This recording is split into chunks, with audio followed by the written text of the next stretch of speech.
Baduria administrative ব্লকের না একটা কথা মাথায় রাখতে হবে, ওখানে 65% কিন্তু সংখ্যালঘু। যাদেরকে গ্রেপ্তার করার কথা বলা হচ্ছে সেটা ঠিক কথা, মানে যারা হাঙ্গামা করেছে তাদেরকে নিশ্চয়ই গ্রেপ্তার করতে হবে। আচ্ছা, 31টা লোক তারা জ্যান্ত, তাদেরকে বাড়িতে গিয়ে বিএলও দেখে এসছে, তাদের হিয়ারিং ডাকা হয়নি, হয়ে গেছে, তারপরে ফর্ম নম্বর 7টা জমা দিল কে? তাকে কেন গ্রেপ্তার করা হবে না?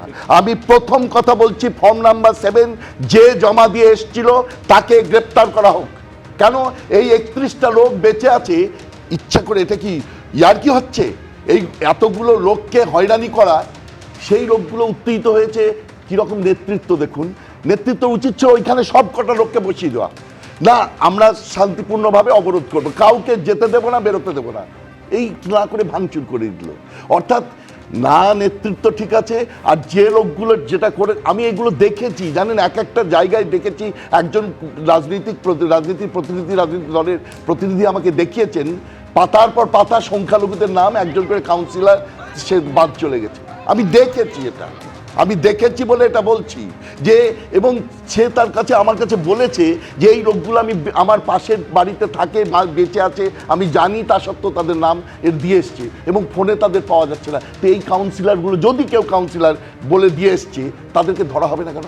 তাদেরকে ইমিডিয়েটলি তাদেরকে গ্রেপ্তার করা হোক। আমি দাবি করছি যে একটা লোকের জীবন্ত লোকের নাম যদি বাদ দেওয়ার জন্য ফর্ম নাম্বার 7-এ অন্য কেউ দিয়ে আসে, তাদেরকে ইলেকশন কমিশনকে ইমিডিয়েটলি ডিরেক্টিভ জারি করতে হবে, তাকে গ্রেপ্তার করতে হবে, একদম গ্রেপ্তার করে 24 ঘন্টার মধ্যে তাকে পুলিশের হাজতে তুলতে হবে। একটা কথা বলতে পারি, যেহেতু আমাদের দেখুন যে কোনো রাজনৈতিক দলের মতোই আমাদেরকে তো এসআইআর এর কাজটা কাছ থেকে দেখতে হয়েছে আমাদের মতো করে। আমি পরিষ্কার একটা কথা বলছি, এসআইআর এর এই প্রক্রিয়াটা ঘোষণা করার সময় বিজেপি বলেছিল এবং একটা বড় অংশের মানুষের মধ্যে ধারণা হয়েছিল যে এর ফলে বাংলাদেশ থেকে আসা কিছু মুসলমানের নাম বাদ যাবে, এবং এটা বিজেপি মানে লোককে একদম কনভিন্স করেছিল একটা বড় অংশের মানুষকে। সেই সময় আমরা দেখতাম ফেসবুকে আবার এই বিজেপিপন্থী অনেকজন লিখছে, একবার যদি বাংলায় ঠিক করে এসআইআর হয় বনগা লোকাল খালি হয়ে যাবে। এসআইআর এর পরে যখন প্রথম ড্রাফটটা বেরোলো না, সত্যি দেখা গেল বনগা লোকাল খালি করাটাই ওদের উদ্দেশ্য ছিল। এবং আমি কথাটা শেষ করিনি, অবশ্যই উনি বলবেন। তারপরে রবীন্দ্রনাথ বাবু যেটা বলছেন, অক্ষরে অক্ষরে সঠিক কথা বলছেন, আমাদের অভিজ্ঞতা একদম তাই। যেহেতু বড় সংখ্যক হিন্দু, বিশেষ করে উদ্বাস্তু মতুয়াদের নাম বাদ গেল, সেহেতু আসলে যে আমি মুসলমানের নাম বাদ দেওয়ার জন্য এসআইআর করছি, এটা প্রমাণ করার জন্য যেটা হলো, অন্ধের মতো বিভিন্ন সংখ্যালঘু এলাকায় বিজেপির লোকেরা ভোটার লিস্ট ধরে ধরে মুসলিম মানুষের নামে ফর্ম 7 করে অভিযোগ জমা দিল, ভোটার লিস্ট ধরে ধরে তারা বেঁচে আছে বলে দিল যে এরা বহিরাগত, এরা মৃত, এরা এই একদম টার্গেট করে সংখ্যালঘু এলাকাটা করা হলো লজিক্যাল ডিসক্রিমিনেশন নামে ফর্ম 7 এর সুযোগ নিয়ে। এবং অবশ্যই এদেরকে গ্রেফতার করা উচিত, এদের বিরুদ্ধে ব্যবস্থা নেওয়া উচিত। প্রথম কথা হচ্ছে, মালদায় একটা দুর্ভাগ্যজনক মৃত্যুর ঘটনাকে যেভাবে রাজনীতির রঙে রাঙানো হচ্ছে, এটা অত্যন্ত মানে একটা ঘৃণ্য কাজ। শাসক দল এই কাণ্ডগুলো করে চলেছে, তাদের ধিক্কার জানাই।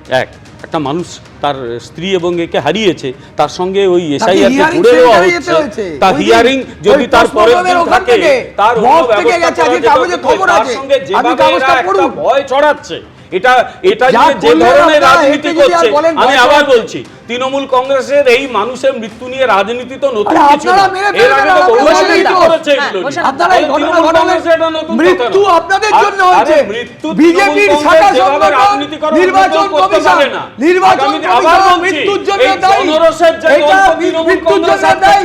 এখন বিজেপি থেকে সরে গেলে হবে না, বিজেপি দায়ী, বিজেপি দায়ী। কে কাকে ভয় দেখাচ্ছে সত্যি আমরা সাধারণ মানুষ সেটা জানি না। আমরা শুধু কি দেখছি, ভুগতে হচ্ছে আমাদের, ভোগান্তির শিকার হতে হচ্ছে আমাদের। এবিপি আনন্দ, এগিয়ে থাকে, এগিয়ে রাখে।